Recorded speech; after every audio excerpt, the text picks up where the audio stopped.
tentu saja nanti kalau Pak Anies ini jadi presiden misalnya ya, jadi dia akan mempelajari apa saja yang sudah baik, ya kita lanjutkan, udah pasti nggak usah disuruh itu. Justru kalau baik nggak dilanjutkan, itu dikebukin banyak orang dia kan gitu. Ternyata sekumpulan mantan jenderal purnawirawan TNI yang sudah memasuki masa tua dan mereka berkumpul, ternyata penggeraknya, promotornya, bahkan juga provokatornya itu adalah Anies Baswedan. Catat ya, Anies Baswedan, orang Yaman yang tidak tahu berterima kasih. 1 juta purnawirawan pun tidak bisa, karena Gibran itu adalah pilihan rakyat, bukan pilihan purnawirawan. Itu loh, itu yang perlu kita pahami itu loh. Gibran itu pilihan rakyat, dan saya berani menjamin 1000%. Prabowo tidak mungkin menang, tidak mungkin terpilih jadi presiden kalau bukan wakilnya Gibran Raka Buming Raka.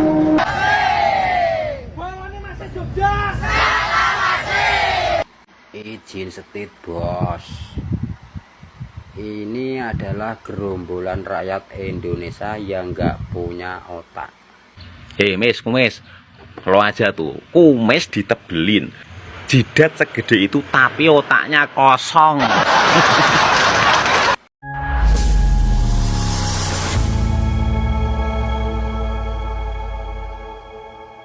Assalamualaikum warahmatullahi wabarakatuh, saudara-saudaraku sebangsa dan setanah air. Dimanapun kalian berada, semoga kalian selalu dalam kondisi sehat walafiat. Berjumpa lagi dengan saya di Gaspol Update. Kami bukanlah buzzer pihak manapun, kami hanya menyajikan keputusan ada di tangan Anda. Teman-teman, ini ada video yang menurut saya cukup menarik, yakni tentang berita lanjutan mengenai tuntutan para purnawirawan bengek ya, yang udah bau bangke ya kan kepada pemerintah dan MPR ya, yang meminta ya, mereka meminta agar Gibran diganti. Waduh, gantinya Abah. Hah, Warngibul, hahaha. Di antara mereka ada yang mantan gubernur Jakarta teman-temannya, yang juga seorang purnawirawan. Tentu teman-teman sudah familiar lah dengan orang yang saya maksud ya. Saat ini dialah yang tengah menjadi bulan-bulanan netizen se-Indonesia Raya. Karena di beberapa podcast sebelumnya omongannya emang ngawur teman-teman ya. Bahkan salah satu konten kreator yakni Bung Agri Fanani menyebut dia dengan kata cangkeme. Ini adalah bahasa Jawa yang menurut saya sangat tidak sopan sekali, apalagi diucapkan kepada orang yang sudah tua bangke kayak dia. Tapi ya gimana lagi. Tetapi teman-teman ya, ternyata tidak semua purnawirawan seperti itu. Ada juga purnawirawan yang hingga kini masih tegak lurus mendukung Prabowo dan Gibran. Lah terus yang kemarin mengatasnamakan forum purnawirawan itu siapa ya? Ataukah mereka sebetulnya adalah anak wabah? Hehehe. Nah, bagaimanakah videonya dan bagaimanakah respon netizen? Mari kita tonton bersama. Kemudian mari kita komentari bersama di bagian akhir video. Ini dia. Tentu saja nanti kalau Pak Anies ini jadi presiden misalnya ya, jadi dia akan mempelajari apa saja yang sudah baik, ya kita lanjutkan, udah pasti nggak usah disuruh itu. Justru kalau baik nggak dilanjutkan, itu dikebukin banyak orang dia kan gitu kan. Jadi jangan merasa kalau perubahan itu apapun dirubah, tidak. Tetapi kalau kita menilai sesuatu itu memang pantas dilanjutkan, kita lanjutkan. Tetapi sebaliknya kalau sesuatu yang benar-benar ini tidak baik ke depannya, ya harus dihentikan, itu wajar saja. Saya kira siapapun calon yang jadi akan begitu. Ya, jadi sekali lagi jangan merasa kalau perubahan itu apa saja pokoknya diganti semua, tidak seperti itu. Dan Yakin saya ya, inilah sebetulnya dalang di balik dalang. Yang mana bang? Yang kanan apa yang kiri ya? Hehehe. Ya, apa namanya, ya duga sendirilah ya kan, tafsirkan sendirilah kira-kira yang mana dalangnya dan siapa suksesornya. Kalau menurut saya sih salah satunya adalah biangnya dalang, salah satunya lagi adalah suksesor ya, karena ini masih agak muda, purnawirawan masih agak muda, masih bisalah dia dikondisikan dan mengondisikan teman-temannya yang udah pada uzur itu. Aduh, kasihan sekali Trisno ya, kena getahnya. Lanjut. 1 juta purnawirawan pun tidak bisa, karena Gibran itu adalah pilihan rakyat, bukan pilihan purnawirawan. Itu loh, itu yang perlu kita pahami itu loh. Gibran itu pilihan rakyat, dan saya berani menjamin 1000% Prabowo tidak mungkin menang, tidak mungkin terpilih jadi presiden kalau bukan wakilnya Gibran Raka Buming Raka. Tuh. Oh, gitu, nggak mungkin. Harusnya purnawirawan itu berpikir. Betul sekali teman-teman ya, bahwa kalau bukan karena Gibran, belum tentu Prabowo itu akan terpilih menjadi presiden. Mungkin selamanya Prabowo itu hanya akan menjadi calon presiden. Tetapi karena kebaikan Jokowi, karena menganggap Prabowo itu adalah teman yang telah berjasa bagi dirinya, nah ketika Prabowo meminta Gibran dipasangkan kepada dirinya ya, kepada Prabowo untuk mencalonkan diri sebagai calon presiden dan wakil presiden, Pak Jokowi akhirnya menyetujuinya. Jadi Gibran itu bukan dipilih oleh TNI gitu loh. Ya jelas lah TNI nggak punya hak pilih ya kan. Tapi dipilih oleh 58% rakyat Indonesia, dan sebagian kecil diantaranya ada purnawirawan juga. Nggak semuanya purnawirawan itu mendukung Abah. Emangnya semua purnawirawan kadrun? Hehehe. Lanjut. Kami mendukung Presiden Prabowo Gibran. Kami setia dan loyal tegak lurus. Basic kami adalah tentara. Kami loyalitas tegak lurus dengan pembina. Nah, ini adalah purnawirawan yang masih waras teman-teman ya, dan saya berharap ini bukan video lama ya. Saya berharap ini video baru sebagai sebuah tanggapan atau respon ya, ketika Forum Purnawirawan membuat petisi 8 ya, bahwa ternyata tidak semua purnawirawan sepaham atau sepakat dengan para purnawirawan yang sudah bengek-bengek tersebut ya. Lanjut. Pertemuan antara Anies dan para purnawirawan TNI Polri tersebut digelar di Pendopo.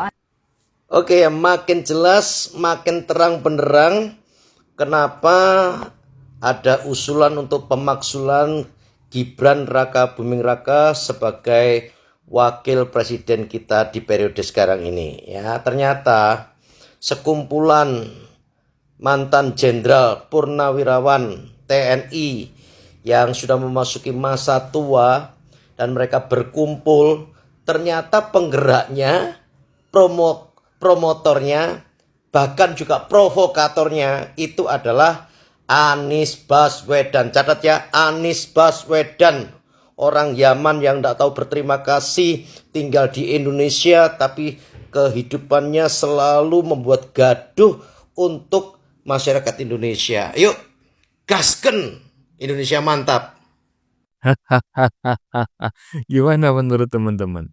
Kalau saya menyimpulkan ya, saya secara pribadi menyimpulkan apa yang disampaikan oleh netizen barusan, bahwa sebetulnya petisi 8 yang sudah diajukan ini kalau nggak salah Februari ya. Jadi sebetulnya teman-teman ya, petisi 8 itu bukan barang baru, itu sudah lama ya. Dibuat oleh Forum Purnawirawan, cuma nggak viral, ya nggak ada yang gubris. Nah ini yang juga mengherankan, kenapa kok baru viralnya sekarang ya. Berarti kan kita bisa mendeteksi bahwa sebetulnya sesuatu itu viral ataukah tidak, itu tergantung suntikan dananya. Kalau ada modal, sesuatu hal yang nggak berguna, nggak penting pun akan viral ya kan. Nah ketika nggak ada modal, sesuatu yang sebetulnya berpotensi viral pun itu nggak jadi viral. Contohnya ya petisi 8 para purnawirawan tersebut. Itu konon sudah dibuat sekira bulan Februari gitu loh. Tetapi sekarang baru viral. Mengindikasikan apa? Ya baru ada suntikan dana dari pihak-pihak tertentu untuk memblow up ya petisi tersebut ya. Dengan berbagai kemungkinan ya, bisa juga memang untuk menutupi kasus lain atau pengalihan isu. Karena sekarang Mamak Ketum ya sudah mulai disebut dalam sidang si Sekjen Moncong Kura-Kura. Nah intinya menurut netizen barusan, yang menjadi provokator itu adalah si Nyaman ya, bukan pakai Y loh ya, pakai NY, si Nyaman. Hahaha, alias Wan Ngipul. Aduh, lanjut.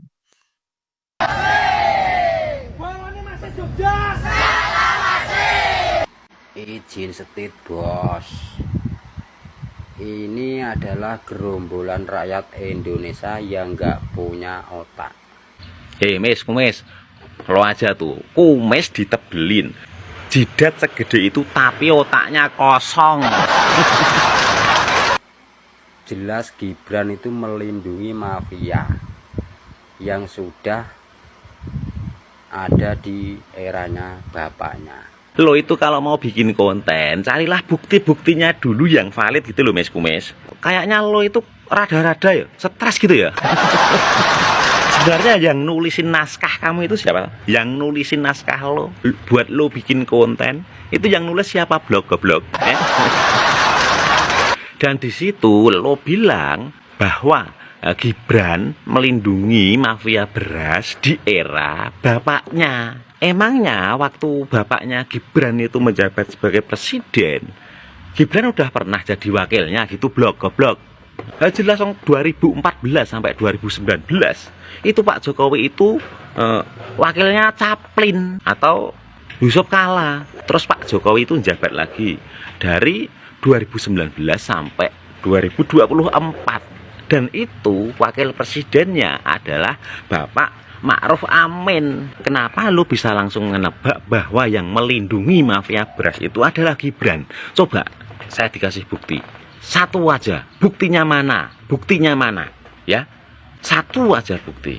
Saya itu cuma nggak ingin, Mes Kumis, kamu itu sebenarnya buat hiburanku, tapi gua itu cuma nggak pengen kalau lo itu ditangkap gara-gara penyebaran hoax, penyebaran fitnah, Mes Kumis. Gibran itu kan jadi wapres di era Pak Prabowo. Seharusnya Wapres itu mendukung langkah Mentan Amran kalau Wapres tidak berniat melindungi mafia. Tapi kok malah kebalikannya, Wapres malah marah-marah ketika Mentan Amran membongkar jaringan yang ada kaitannya dengan pejabat tinggi negara. Otak kalian gimana itu? Dan Gibran juga mendukung Mentan atas kinerjanya yang bagus. Ini loh buktinya. Yang tadi requestnya kan traktor, combine harvester, dan juga sekaligus solarnya ya Pak ya tadi ya. Oke, nanti coba kita carikan solusi, dan ini fokus dari kabinet merah putih ini udah jelas. Perintahnya Pak Presiden jelas banget. Swasembada pangan, kesejahteraan petani. Itulah kenapa Pak Menteri ini intens sekali turun ke lapangan. Dan kita ingin mempermudah semua, mempermudah pekerjaan Bapak Ibu dengan mensupport dengan fasilitas-fasilitas yang ada. Nah sekarang lo itu jangan cuma omong kosong doang dengan opini-opinimu yang kayak paut sih kalau menurut saya. Pantes lo gue ajak debat nggak pernah berani kok. Padahal kan di situ udah ada klarifikasi dari Menteri Pertanian Tomes bahwa yang menegur Amran itu adalah Wapres yang dulu. Coba saya minta bukti satu aja. Gibran itu yang menegur Amran untuk melindungi mafia beras. Dan wes satu bukti itu aja. Buktinya mana? Gue tunggu ya blog goblok. Oh iya blog goblok. Kalau lo bikin VT cari data lebih dahulu ya blog. Nanti biar nggak timbul fitnah blog goblok. Lo itu bisanya cuman bikin gaduh blog goblok. Ini barusan saya dapat info nih. Kan si Kumis itu membahasnya kemarin cuman ijazah palsu terus gitu. Dan akhir-akhir ini si Kumis itu tetap nyalain Mas Gibran terus. Gara-gara Kumis itu setiap hari uploadnya cuman ijazah palsu terus. Nih ternyata kondisi Kumis saat ini seperti ini nih.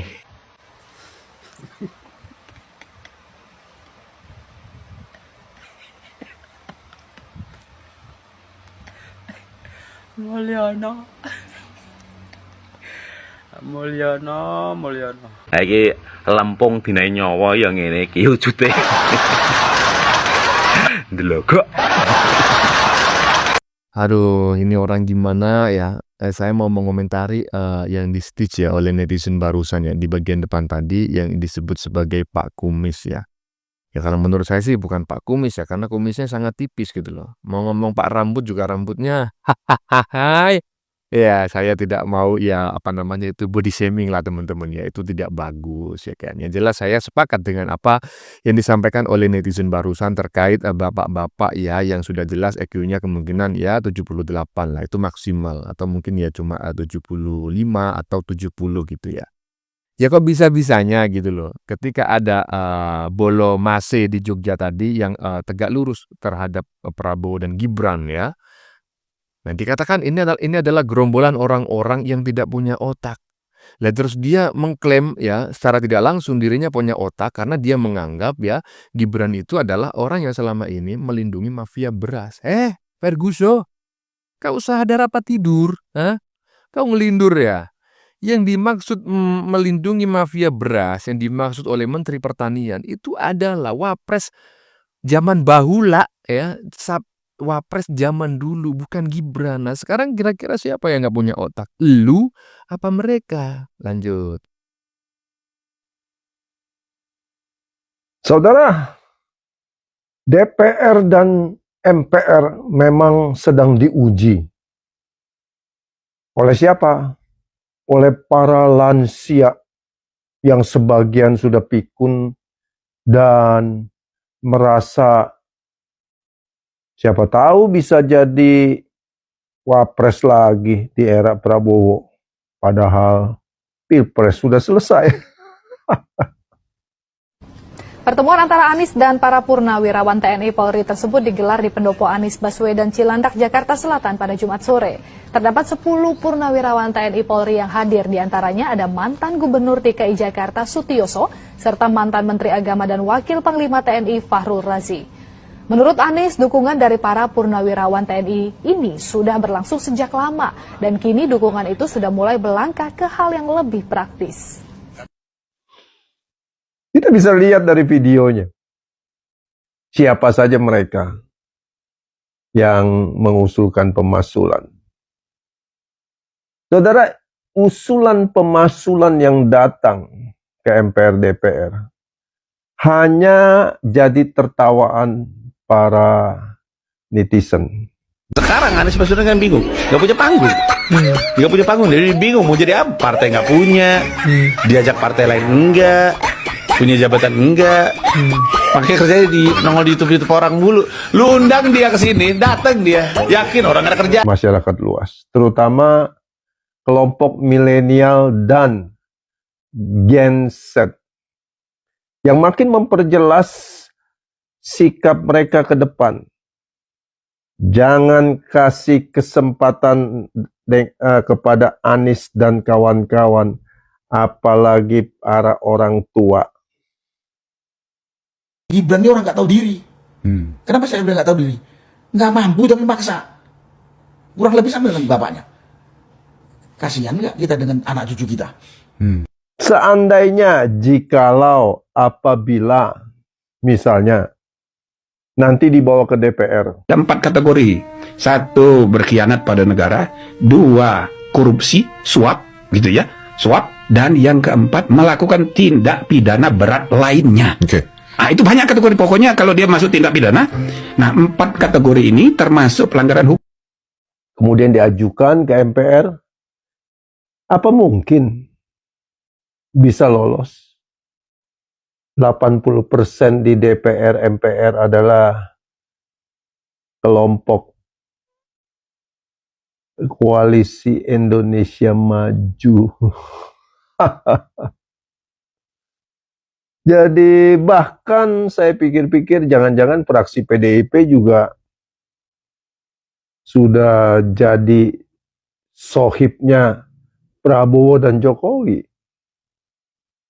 Ya kan? Kan sudah rekonsiliasi. Jadi banyaknya menteri, petinggi negeri ini. Dalam beberapa hari terakhir, sejumlah menteri Kabinet Merah Putih silih berganti datang ke kediaman mantan Presiden RI Joko Widodo di Solo, Jawa Tengah. Mulai dari Menteri Kelautan dan Perikanan Sakti Wahyu Trenggono, Menteri Kesehatan Budi Gunadi Sadikin, Menko Pangan Zulkifli Hasan, hingga Menteri SDM Bahlil Lahadalia. Beberapa di antaranya bahkan menyebut Jokowi sebagai bos, meski kini berada di bawah kepemimpinan Presiden Prabowo Subianto. elit parpol, dan kepala daerah yang datang ke Solo ke rumah Pak Jokowi. Sehati satu janji bersama rakyat bukan sekadar mimpi. Program berlanjut, harapan menyatu, Indonesia bangkit, maju bersama.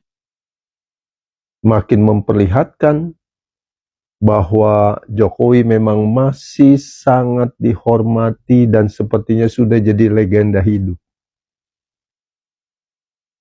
Barang siapa ingin sukses di negeri Indonesia ini, ya, itu harus sopan kepada Bapak Jokowi.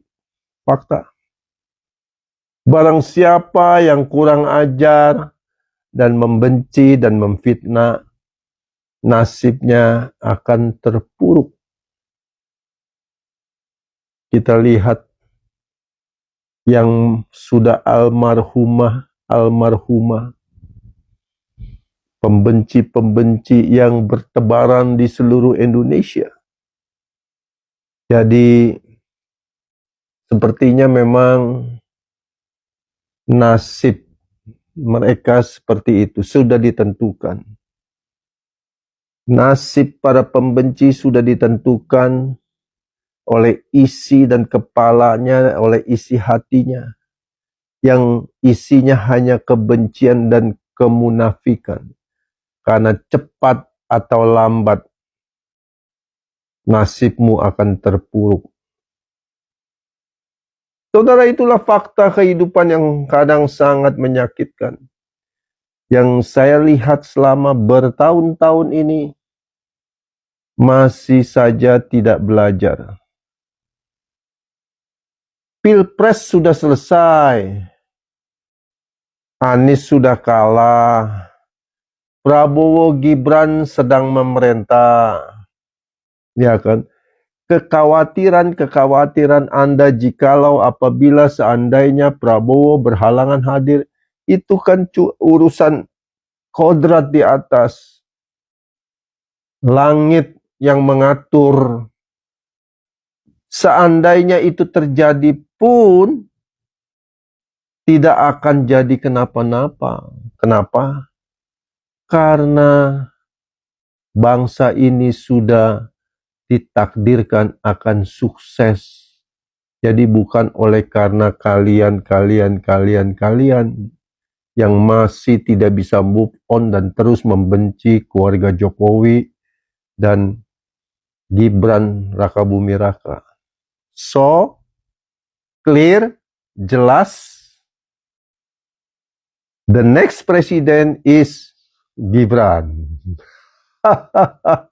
Ya, menurut Bapak Tendi ya, barusan kita sudah mendengarnya 7 menit lebih, seperti yang sering saya sampaikan dalam konten-konten sebelumnya, inilah orang yang sudah jelas-jelas mapan hidupnya, kemudian bahasanya juga tertata dengan sangat baik, dengan intonasi yang sangat bagus ya, kemudian pilihan diksinya luar biasa, tidak meledak-ledak, tidak emosional, dan sangat tenang, teduh gitu ya. Ya pantas lah, ya kan, makanya dia jadi konglomerat, ya kan, walaupun tidak masuk menjadi bagian dari 9 naga, tapi ini bukan orang sembarangan, kata orang Jawa ini orang atos, ya kan. Kelihatan dari cara bicaranya, ya gesturnya, pilihan diksinya, kemudian juga intonasinya. Dan saya tertarik dengan apa yang disampaikan oleh Bapak Tendi di bagian depan, bahwa saat ini DPR dan MPR sedang diuji katanya. Diuji oleh gerombolan purnawirawan yang sudah bengek, yang sudah bau bangke. Bukan begitu Pak Tendi, itu bukan cobaan gitu loh. Itu hiburan. Kok bisa sedang diuji gitu loh. Enggak, bagi MPR itu hiburan. Kalau DPR mah kagak tahu ya, karena sampai saat ini RUU perampasan aset juga dibiarin nganggur gitu loh. Saya enggak mengomentari DPR-nya, tetapi kalau MPR-nya ya mungkin bagi anggota MPR ini adalah hiburan. Ada. Ya teman-temannya, sudah kita saksikan bersama beberapa video yang sudah kami sajikan. Tadi di bagian depan kita lihat bersama video tentang tentang salah seorang anak abah yang memang menurut saya ber-EQ 78 ya, itu paling tinggi atau bahkan mungkin kurang dari itu ya. Yang kita dengar bareng-bareng, dia menyebut bahwa para barisan pendukung Gibran ya, Bolomase yang melakukan aksi di Yogyakarta ya, disebut sebagai gerombolan orang yang nggak punya otak. Hehehe. Saya mau ketawa tak kudusan. Lah, dia sendiri soalnya nggak sadar gitu loh, bahwa dirinya yang sebetulnya nggak punya otak gitu loh. Atau mungkin punya otak, tapi cuma dijadikan pajangan gitu loh, nggak dipakai otaknya. Waduh waduh waduh. Lah kok bisa-bisanya gitu loh. Katanya Gibran melindungi mafia beras sejak lama. Sejak kapan gitu loh? Dapat informasi dari mana? Dari Menteri Pertanian. Padahal sudah dijelaskan loh bahwa Wapres yang melarang pengungkapan mafia beras itu bukan Wapres sekarang, tapi Wapres 2 periode yang lalu kayaknya itu ya kan. Masih saja mereka ngeyel. Waduh, waduh. Bagaimana menurut kalian? Keputusan ada di tangan Anda. Silakan tulis di kolom komentar baik Anda yang setuju maupun yang tidak setuju dengan isi konten ini. Sebelumnya saya memohon maaf ya jika dalam penyajian konten ini ada kata-kata yang dianggap menyinggung, kurang tepat penggunaannya atau ada data yang dianggap keliru atau salah. Saya memohon maaf yang sebesar-besarnya. Kita jumpa lagi di lain video. Salam NKRI.